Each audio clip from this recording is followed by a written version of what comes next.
today's edition of In 34 Symphonic on TRAXX, 1st of September, of course. And if you're listening to this, if you're tuning in, we're also on Facebook and YouTube at TRAXXfm Official. So make sure you come and check us out. You can see the whole team, what's happening behind the scenes. And of course, today, what we're going to be talking about is conductor. What is a conductor's role, okay?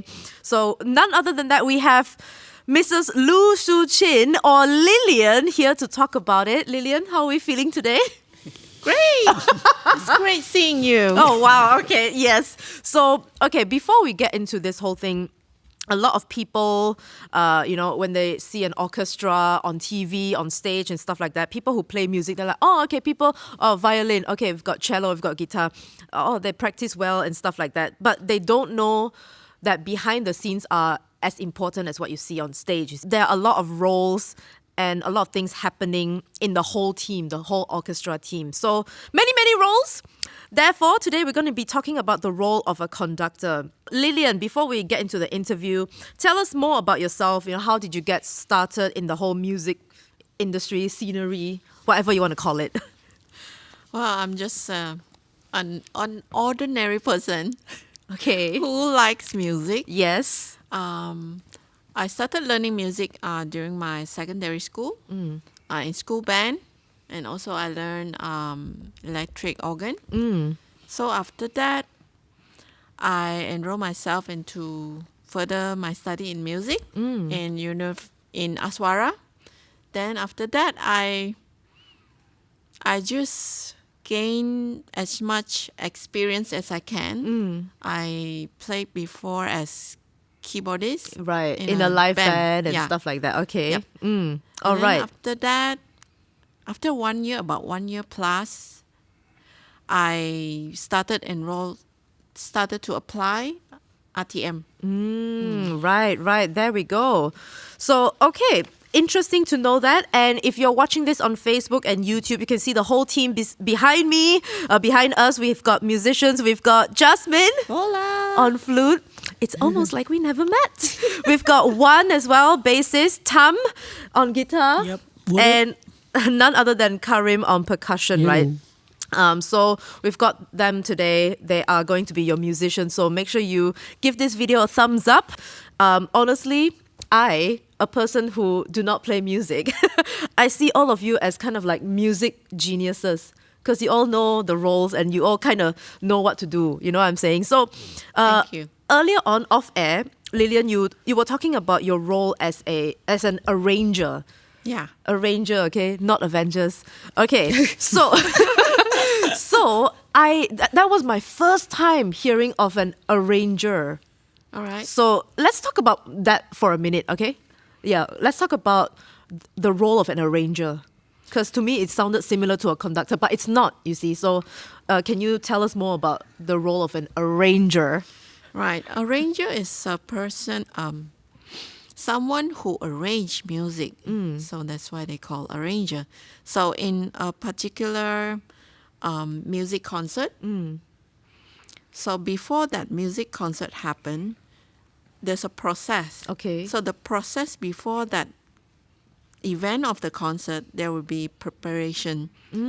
So where the music from the original audio is not meant for live musicians. So the role of arranger is to rearrange the music in scores for live musicians to play live for the concert. Right. Okay. That sounds way more complicated than a conductor, if you ask me. Because in my knowledge, conductor is the person who's got like a baton. Is that correct? Is that how you pronounce it? Yes. Yeah. So they are the one who kind of, a conductor meaning like, if they raise the stick, right? The baton, you have to play higher or something like that, right? Yeah. So arranger is definitely what you just described is much different, right? So, okay, now let's talk about conductor since this is what we're talking about today. Can you explain, just now you already explained the role of an arranger. What about conductor? Why is it important, the role? All right. Before that, I would like to give a picture how a conductor is. normally when we watch a concert Yeah. as audience, Yeah. we see all the musicians on stage. They are facing the audience. Yeah. But the conductor doesn't. Yeah, the back is facing, right? Yes. The audience, yeah. They are facing the musicians. So a conductor is it's like he's like the messenger between the arranger or the composer just now, Yeah. Oh, and then he's the messenger to the musicians. Okay. it's between them. So he's like interpret the music, and then he communicate with the musicians how to play. Using the Yes. the thing, the Yes. baton. Yeah. Right? Okay. Right. So that's basically what a music conductor does, right? Yeah. In general. So just explain a little bit about why it's so important, because we all know musicians, they practice day and night, they've got it by heart, in memory already. So why do we still need conductor, in your opinion lah? Okay, normally conductor is required when the amount of musician for the concert is large. Okay. Yeah, if just few people, maybe they don't need conductor. Yeah. Okay. So why larger the band, a music, the conductor is needed. Why? It's hard to have unity to perform a music when the amount of musician is large. So that's why they need a conductor to make sure that everyone Are in is unity, playing, in sync. Yes. Okay. So In tempo wise and expression, all right. this. Yeah. Okay. Do they need to go because what we see a conductor when they're on stage, they flick, like a wand, they flick and stuff like that. Do they actually need to study to do this? Of course, they need. Yeah. So Yes. they study what? They how to flick, where to flick, what to flick. You know what I'm saying? Yeah. So tell us a little bit more about that. The outline of a conductor. You know what I'm saying? I find it very interesting that people need to study how to flick the baton. Yes. Yeah. Yes, yeah. So Is there a certain style, I flick down and then violin play down, and I flick up, okay, guitar play up? What's the concept behind it? Because I think that's what a lot of people want to know. yeah, the basic thing is the right hand is to make sure to tell what tempo it is. So there's every movement has its meaning. For example, first beat or second beat, or upbeat or stop or pause. Yeah. Wow. So left hand is more to expression. Right. Yeah, to tell play loud or soft, or even facial expression. So actually, what is the stick for, the baton? What is it for? Because you already have all these hand movements, like this. What is this thing for? Particularly in a much larger group, with the baton, it makes the musicians very, very far behind. They can see the point more clearly. So they can understand the instruction more when, like that. In terms of the pulse, because the button has a long stick, Yeah. maybe the finger from I far away they couldn't see clearly. Right. Okay, so mostly it's for the back. Yeah. The back people, the back musician. All right, pretty cool. Very, very cool. So right now, we are going to take a short break. And the live band, what are you guys going to be playing? Go on, Tam. What are we playing? Feel like making love. All righty. Take it away.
there we go. Welcome back to today's edition of In 34 Symphonic on TRAXX. We're talking about what is a conductor because there are a lot of roles happening behind the scenes of an orchestra. So if you're just tuning in right now and if you want to watch us, it's on Facebook as well as YouTube at TRAXXfm official. And as you can see, we have Lillian here and with all the team as well.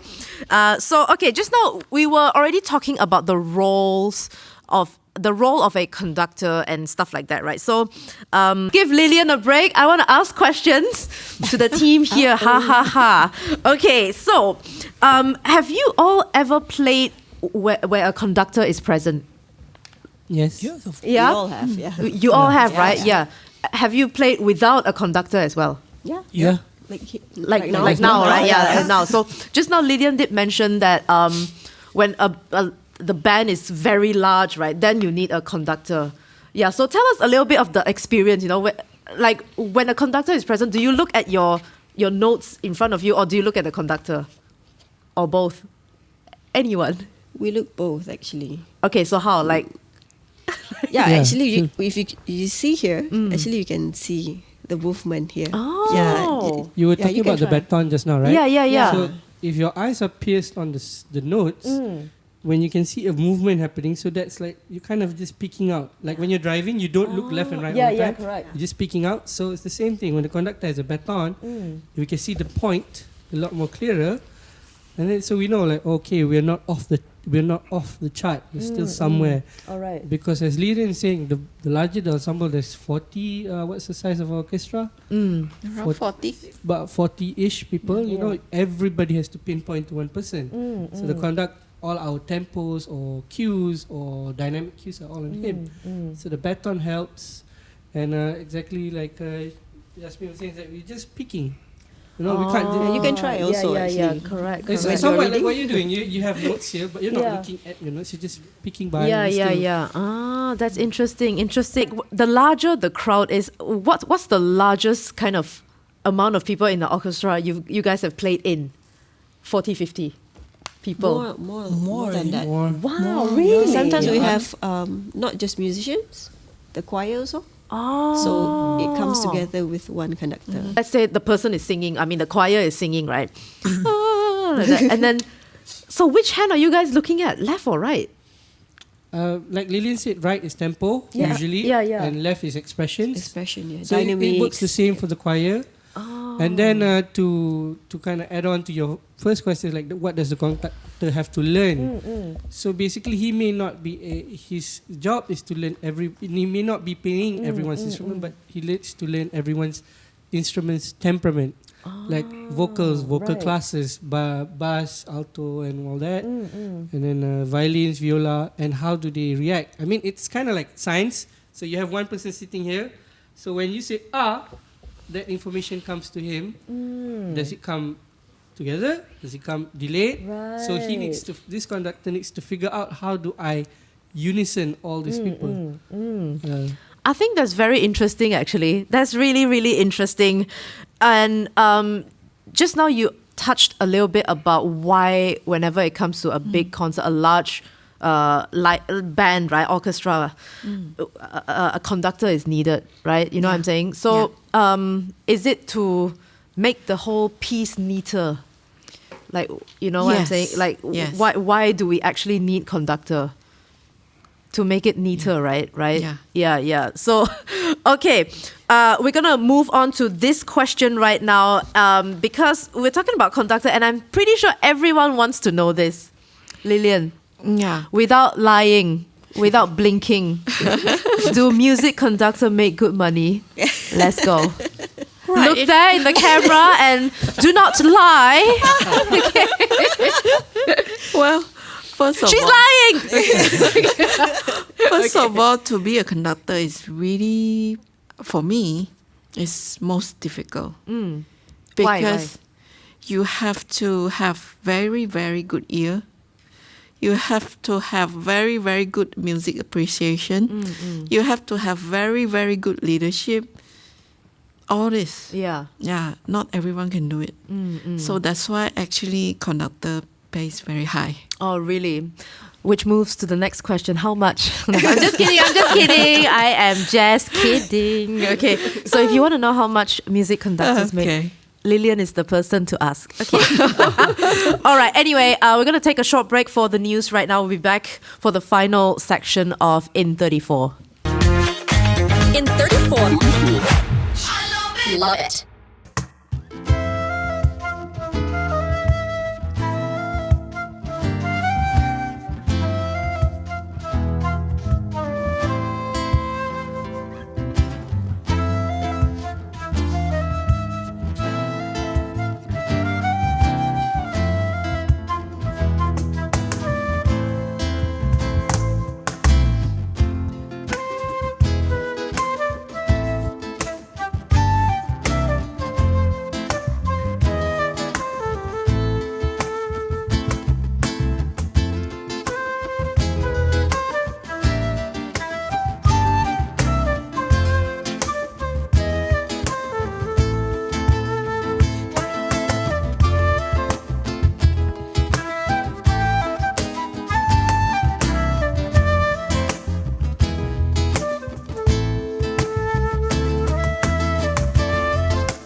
Okay, welcome back to today's edition of In 34 Symphonic on TRAXX. 1st of September is the final section. You can check us out on Facebook and YouTube at TRAXXfm official. We've got the whole team here. You can check us out and you can leave your comments if you have any. I'm sure they will answer them, okay? So we're talking about the whole orchestra scene. Of course, today we've been talking about what a conductor, the role of a conductor is, right? So before the break, we did touch a little bit about the money and how much do music conductor make good money. So Lillian, as I have no shame when it comes to asking about money whatsoever, Yes. we all love money. To those of you who are looking away, they're lying. We all love money. So, okay, roughly, paint us a picture. How much does a music conductor make? You know, like roughly, in your experience? As far as I know, roughly it's around 40,000 to 100K per year. Per year. Yeah, So that's maybe more. Maybe more. So divide that by 12. Let's take a look. Quick math. 100,000 divided by 12. So, okay. You guys go and do the math. But okay, what about internationally? Because you were mentioning off air just now. What about if you are involved in an international orchestra scene? From what I know, it's around 50K USD until 1 million also got. Wow. Wow. There we so go. It depends on their standard and how famous they are. I see. Okay, back to Karim. We have to ask him because he knows a lot about money. Okay, so Karim, just now you said big bucks, right? Okay, so how do I put this in a very not shameful way lah? Sorry, boss. Okay. What do you mean by big bucks? I mean, Lillian was saying you can get about $1 million. Yes. So how is basically how you bring yourself up? I mean, it's like we are generally artists. So artists have fans. So how strong is your fan hole? Yeah. I mean, if you are a popular person and then you know that basically if you put your name in the roster, you would sell out the hall without the symphony. So if that is a haggling power, then definitely you're going to get paid well. Wow. You know, like if say Kanye was let's just take a common name. Kanye was a conductor. Say he's a conductor, or Kanye conducts the so-and-so symphony. People are going to come see Kanye, not the symphony. But in retrospect, is they're going to learn, he can conduct a symphony. And of course, Kanye will get paid big bucks. Right. So it's a matter of that. It's just how you, I guess, it's a little bit of marketing. I mean, it is a career. People kind of tend to forget that music is a career path. So how you choose your path is really on yourself and how you lay it out. Right. So one question, I mean, a lot of questions about money. Do conductors get paid like per show or like, because you were talking about they're getting paid per annum or yearly or whatever, right? Do they get paid per show? Let's say you guys are gonna go and conduct something. Do you get paid per show or like what? Yeah, Both. project. Yeah. Both? I mean, if a conductor is assigned with an orchestra, he is employed. Then So they're paid play- monthly on a monthly salary. Yeah, but it doesn't mean that he only conduct there. If somebody invite him, then he will get paid per show. Right. Okay. So which leads me to my next question, Karim or Lillian, whoever wants to answer. How does a music conductor get famous? Let's go. Besides being Kanye West. All right, Karim, take it away. I guess it's the TikTok generation. Figure it TikTok out. generation. You know, do what you need to do. Be smart. I'm not telling you. I'm not going to give you my secrets. So you can always go and leave a comment and ask Karim, what's the secret sauce? But Lillian, what about you? Maybe you can share your secrets.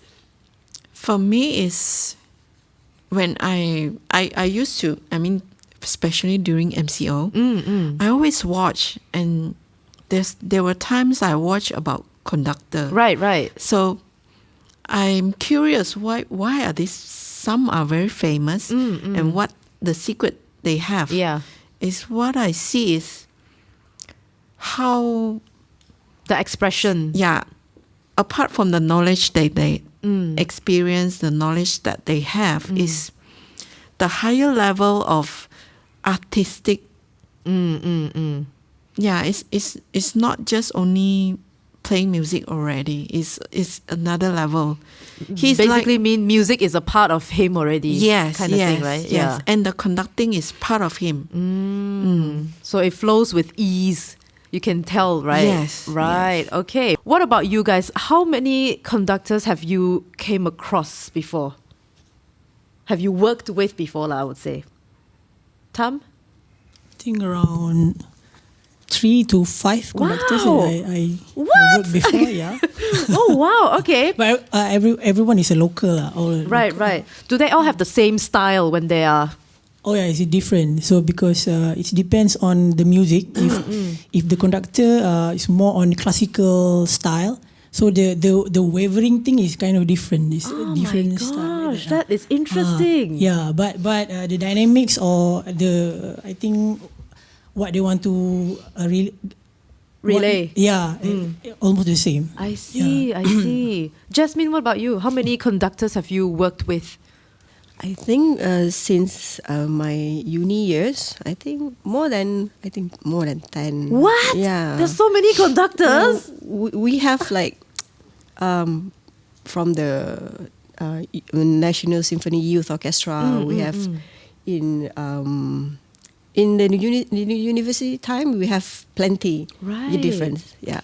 So we experience with different people, different conductor. Yeah. Right. I think if we put the same song but different conductor, also it might get different interpretation. Yeah. Even the same song. Yeah. Correct. It depends. Yeah. So, what about you, Wan or Karim? You have anything to share about, how many conductors have you worked with? Yeah, quite a few also. Really? He's the And different master. interpretation, all of them. Really? They got different interpretation, yeah. Wow, that is interesting because for people like me, the conductor is probably the last thing I would be thinking about because it's normally eyes on musician, but you guys are eyes on conductor, you see. So it's very interesting. Yeah, so any, top of your head, any unforgettable experience with a particular conductor? This one Japanese conductor, Ota. Ota, my teacher. Istana Budaya last time, yeah. Eccentric fellow. Yeah. He conducts like I see, the Ultraman, right? Yeah. Oh. Japanese, right? Yeah. What's special about that? Detail with every detailed, single thing. passionate. The Japanese, yeah. Eccentric, Wow, that's amazing. Yeah. He's actually my conductor teacher when I was in uni. Oh, wow. all Okay. All of you. It's my Okay. flute teacher. Right. That's interesting. So, Lillian, what are the challenges of being a music conductor? Because I know earlier on you were talking about how challenging it is to be a good music conductor because not everyone can and then, oh, you're very good. No, right? You know what I'm saying? Yeah. So what's the challenge? What are the challenges of being a good music conductor, in your opinion? As I mentioned earlier, it is very hard to master it because it's a lot of aspect we have to know and have to master. Yeah. Yeah. For example, in a rehearsal, we need to be able to detect the wrong sounds. And we need to be able to detect where, and we should be able to correct it. And also, when something goes wrong, we need to make decision quickly. Right. So, do musicians when in an orchestra, right, in the setting, when the musician plays something wrongly, the conductor gets the blame, or what? What's going on there?